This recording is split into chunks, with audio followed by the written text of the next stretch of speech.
नवनिर्वाचित राष्ट्रपति पौडेलद्वारा कांग्रेसबाट राजीनामा, उद्योगी व्यवसायको चेतावनी, बैंकको दादागिरी बढ्यो, राष्ट्र बैंक र संसद भवन घेराउ गर्छौं।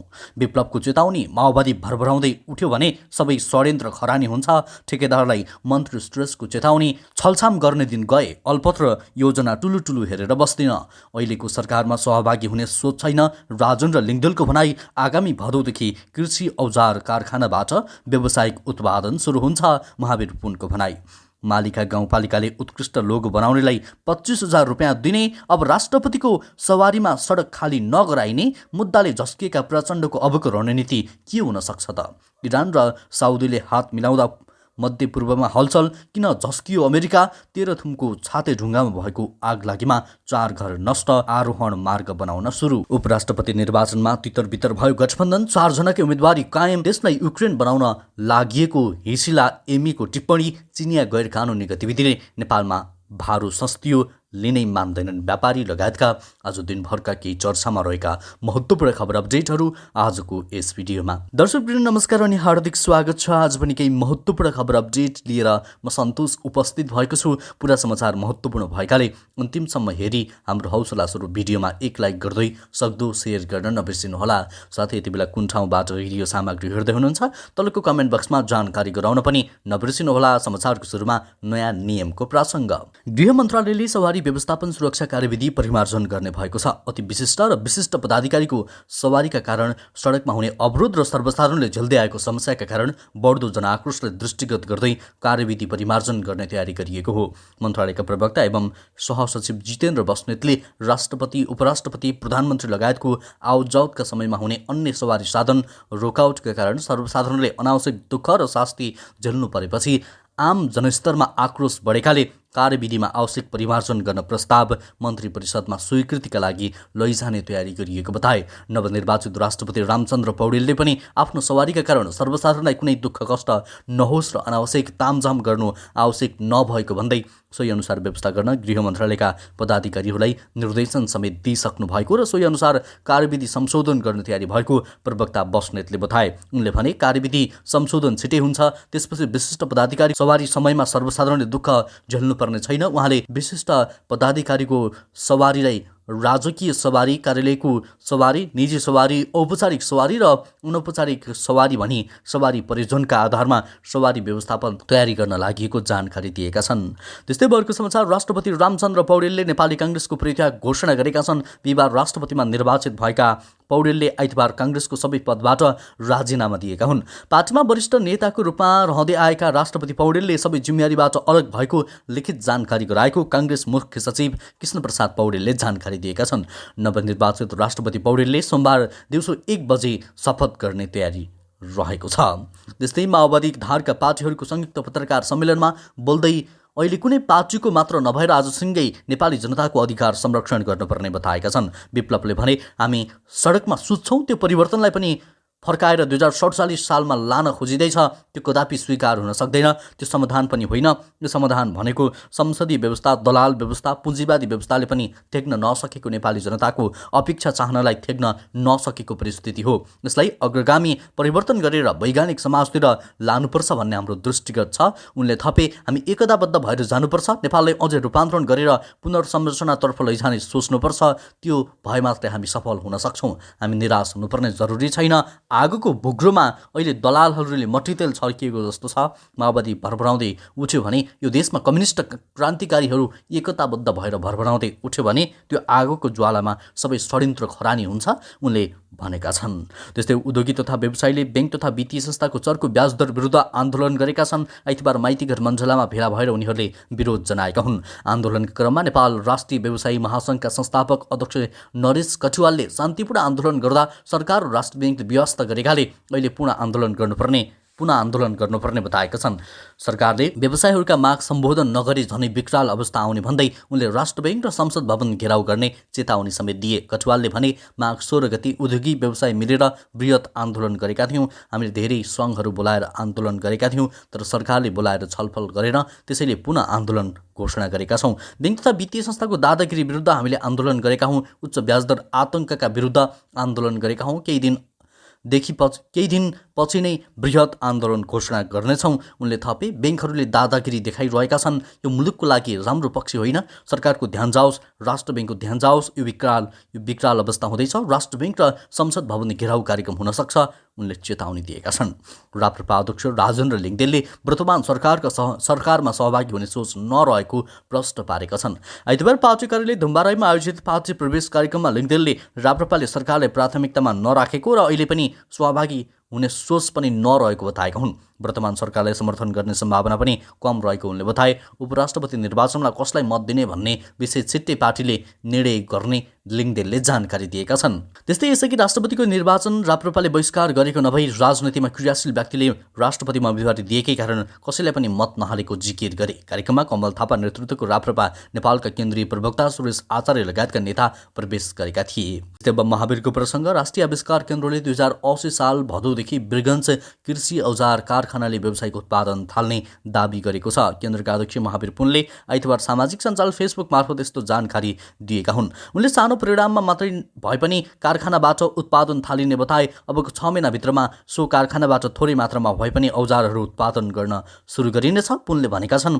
पुनका अनुसार गत असोजमा सरकारले कारखाना मर्मतको जिम्मा दिए तापनि केन्द्रले 70% मेसिनको मर्मत गरेको छ। ती मेसिनहरूको मर्मतका क्रममा केही कृषि औजारहरू उत्पादन भएको पनि उनले बताए। पुनका अनुसार कारखाना व्यावसायिक रूपमा सञ्चालन गर्न आर्थिक स्रोत जुटाउन केन्द्रले आफ्नो जीवनी प्रकाशित गर्ने, त्यसबाट आएको रकम पनि कारखानामा खर्चिनेछ। अर्थ मन्त्रालय र राष्ट्रिय आविष्कार केन्द्रबीच भएको सम्झौता अनुसार केन्द्रलाई कारखाना पुनः सञ्चालनमा ल्याउने जिम्मेवारी सरकारले दिने भनेको 20 करोड रुपियाँ अहिलेसम्म प्राप्त नभएको केन्द्रले जनाएको छ। त्यस्तै उपराष्ट्रपति पदका लागि उम्मेदवारी दिएका 4 जनाकै उम्मेदवारी कायम भएको छ। उपराष्ट्रपति पदमा जसपाबाट नेत्री प्रमिला यादव र नेता राम सहाय प्रसाद यादव, नेकपा एमालेबाट अष्टलक्ष्मी साक्य तथा जनमत पार्टीबाट ममता झाको उम्मेदवारी रहेको छ। उम्मेदवारी फिर्ताको समयमा उनीहरू कसैले पनि उम्मेदवारी फिर्ता गरेका छैनन्। राष्ट्रपति चुनावमा एकमत देखिएको 8 दलीय गठबन्धन उपराष्ट्रपति चुनावमा भने एक भएन। निर्वाचन आयोगको निर्णय र प्रमुख निर्वाचन आयुक्तको अभिव्यक्तिले गठबन्धन सशङ्कित देखिएको छ। राष्ट्रपति निर्वाचनमा नेपाली काङ्ग्रेसका वरिष्ठ नेता रामचन्द्र पौडेल, खस आर्य समावेशी समूहका उम्मेद्वार निर्वाचित भएकाले उपराष्ट्रपतिमा त्योभन्दा फरक लिङ्ग वा समुदायको व्यक्ति हुनुपर्ने निर्वाचन आयोगले जनाएको छ। उपराष्ट्रपतिको निर्वाचन सङ्घीय संसद र प्रदेशसभाका सदस्य मतदाता रहेको निर्वाचक मण्डलबाट हुनेछ।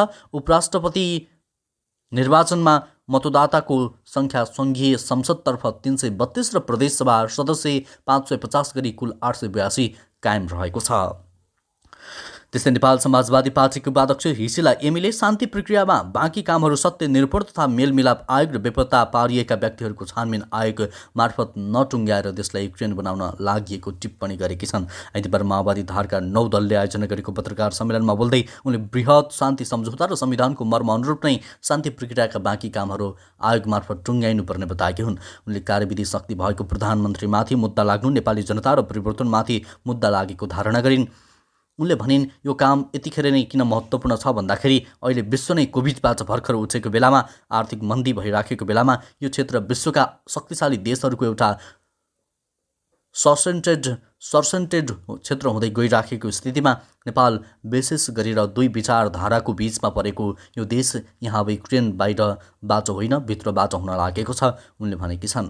त्यस्तै वर्गको समाचार। हरेक वर्षको 2 ऋतुमा सगरमाथा आरोहणका लागि बाटो तयारी गर्ने गरिएको यस वर्ष वसन्त ऋतुको लागि बाटो बनाउने काम सुरु भएको छ। गत शुक्रबारदेखि सुरु भएको यो अभियान 1 महिनासम्म निरन्तर जारी रहनेछ। सगरमाथा आरोहणको बाटो बनाउने जिम्मा पाएको निकाय सगरमाथा प्रदूषण नियन्त्रण समितिका अनुसार यस पटकको हिउँदमा पर्याप्त हिउँ नपरेको कारणले बाटो बनाउन कठिन देखिएको बताइएको छ। समितिका कार्यकारी प्रमुख छिरिङ शेर्पाले आरोहणका लागि खोलिने बाटोमा खाल्डाखुल्टी पर्ने, त्यस्तै हिउँ थुप्रिएर अवरुद्ध हुने भएकाले हरेक वर्ष नयाँ बाटो तयार गर्नुपर्ने बताएका छन्। हिम नदी र हिउँ खाल्डा तथा खरपसहरू रहेको धेरै दोस्रो शिविरसम्म रहेका हरेक संरचना परिवर्तन भइरहनु बाटो बनाउनु पर्ने अर्को कारण हो, कार्यकारी प्रमुख शेर्पाले भनेका छन्।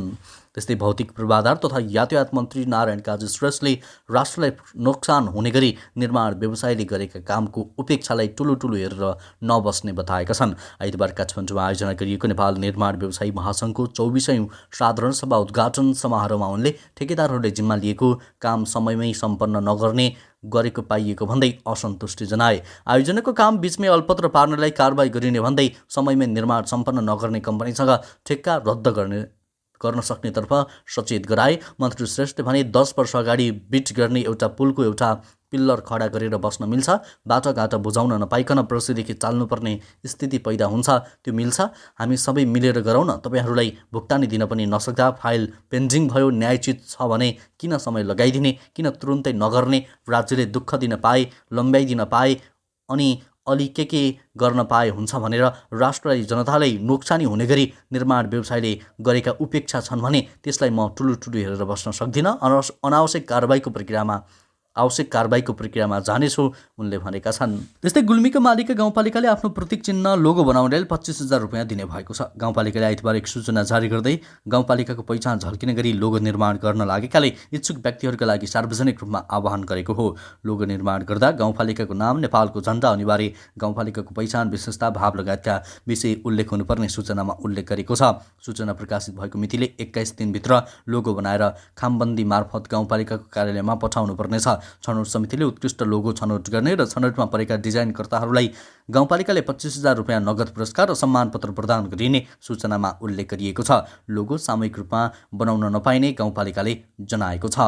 त्यस्तै सशस्त्र युद्ध हुँदै शान्ति प्रक्रियासम्म आइपुग्दा माओवादी केन्द्रका अध्यक्ष प्रधानमन्त्री पुष्पकमल दाहाल प्रचण्डले उतार चढावपूर्ण जीवन व्यतीत गरेका छन्। संसदीय राजनीतिमा ठूलो पार्टीको नेतादेखि खुम्चिएको पार्टीका नेतासम्म बनेका प्रचण्डले पटक पटक सरकारको नेतृत्व गरे। प्राय उतार चढावमै रहेको उनको जीवनमा अहिले फेरि 16 वर्ष पहिले घटेका घटना तनावका रूपमा आइलागेका छन्। अर्कातिर जनयुद्धकालीन मुद्दाकै कारण माओवादी धारलाई एकीकृत गर्ने बाटो पनि खुला भएको छ। यस्तो अवस्थामा अब के गर्लान् त प्रचण्ड विरुद्ध जनयुद्धकालीन घटनालाई जोडेर सर्वोच्च अदालतमा मुद्दा दर्ता भएपछि माओवादी धारका नेताहरू आक्रोश पोख्न थालेका छन्। अझ एकीकृत जनक्रान्तिको नाममा हिंसात्मक गतिविधिमा सक्रिय रहेको आरोपमा प्रतिबन्ध नै खेपेका नेत्र विक्रम चन्द विप्लवले प्रचण्ड विरुद्धको मुद्दालाई लिएर गम्भीर अभिव्यक्ति दिन थालेका छन्। खास गरी यता माओवादी केन्द्रका उपाध्यक्ष समेत रहेका पूर्व सभामुख अग्निप्रसाद सापकोटाले माओवादीलाई मुद्दा हाल्नु विस्तृत शान्ति सम्झौता विरुद्ध हुने बताएका छन्। जस्तै तेह्रथुमको 8 राई गाउँपालिका 5 छातेढुङ्गा स्थित होडा बस्तीमा आग लागि हुँदा 4वटा घर जलेका छन्। फेदीमा रहेको जङ्गलमा लागेको आगो बस्तीमा सल्किँदा 4वटा घर जलेर वडाध्यक्ष विष्णुप्रसाद ओलीले जानकारी दिएका छन्। आगलागीबाट भीम लिम्बू, अचल बहादुर राई, अमर बहादुर राई र जितेन्द्र राईको घर जलेर नष्ट भएका हुन्। आगो नियन्त्रणका लागि गाउँपालिकाको दमकल, प्रहरी र स्थानीय बासिन्दाहरू जुटेका छन्। बस्तीको बीचबीचमा जङ्गल रहेको र बेगिलो हावा चलिरहेकाले आगो नियन्त्रणमा कठिनाई भएको वडाध्यक्ष ओलीको भनाइरहेको छ। आगलागीबाट 30 लाख रुपियाँभन्दा बढीको क्षति भइसकेको प्रारम्भिक अनुमान छ। 2 दिन अघि पनि छातेढुङ्गाकी अकबरी चोकमा आगलागी हुँदा एउटा घर जलेको थियो। जङ्गलमा लागेको आगो नियन्त्रणमा नआउँदा बस्तीका घरमा आगो लागिरहेका छन्। त्यस्तै आजको अन्तिम समाचार। नेपालमा चिनिया नागरिकको गैरकानुनी कारोबारका कारण भारो पैसा कमजोर हुन थालेको छ। भारतीय बजारमा वर्षौंदेखि नेपाली मुद्राको अपमूल्यन हुँदै आएकोमा अहिले नेपाली बजारमा भारतीय मुद्राको अपमूल्यन हुँदै गएको छ भने भारतीय बजारमा नेपाली रुपियाँको माग बढेको छ। केही समय अघिसम्म सीमावर्ती बजारमा किनमेल र उपचारका लागि भारू साट्न कुनै समस्या थिएन। नेपालतर्फ पनि भारू देख्ने बित्तिकै सङ्कलन गरेर राख्ने चलन थियो। नेरुबाट भारू सटैका लागि कमिसन पनि दिनुपर्थ्यो। तर अहिले ठिक उल्टो छ। बजारमा मात्रै होइन, गाउँमा पनि भारू नचल्ने अवस्था आएको व्यापारी व्यवसायीहरू बताउँछन्। पहिले भारतबाट सामान आउँथे र ती सामान किन्न भारूकै खोजी गरिन्थ्यो, तर अहिले व्यापारीहरूले भारू लिनै छाडेका छन्। भारतमा रोजगारी गरेर घर फर्कनेका लागि पनि अहिले भारूबाट नेरु सटै चिन्ताको विषय हुन थालेको छ। पहिले भारू पाउँदा कमिसन दिने तम्सिने व्यापारी नै अहिले नेरु साट्दा कमिसन माग्छन्। 1000 भारू बराबर 1000 रुपियाँमा साट्नुपर्ने अवस्था आएको एक व्यापारीले बताए। हस्त दर्शकवृन्द, यो खबर सँगसँगै अहिलेलाई केही चर्चामा रहेका महत्त्वपूर्ण खबर अपडेटहरू यति नै। पलपलको न्युज अपडेटका लागि हामीले लाइक, कमेन्ट, सेयर अनि सजेस्ट गर्दै गर्नुहोला। हस्त अहिलेलाई भने म लगायत हाम्रो सम्पूर्ण टिमलाई बिदा दिनुहोस्। नमस्कार, शुभ दिन।